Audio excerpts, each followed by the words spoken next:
చెప్పు నేనేం చేయాలి? వస్తా, కళ్ళు మూసుకున్నా. పట్టుకో, చెయ్యి, నేను పడిపోతా.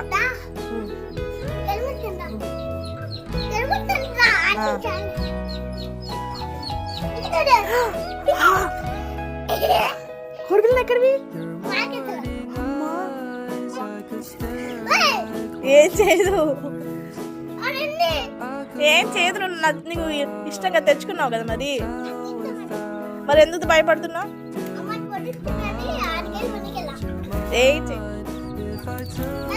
అలా చేయకూడదు, అలా పడిపోయింది కింద. నువ్వు పట్టుకో చేతుల మీద. నేను నీ చేయి మీద పెట్టినా, నీ చేయబట్టు.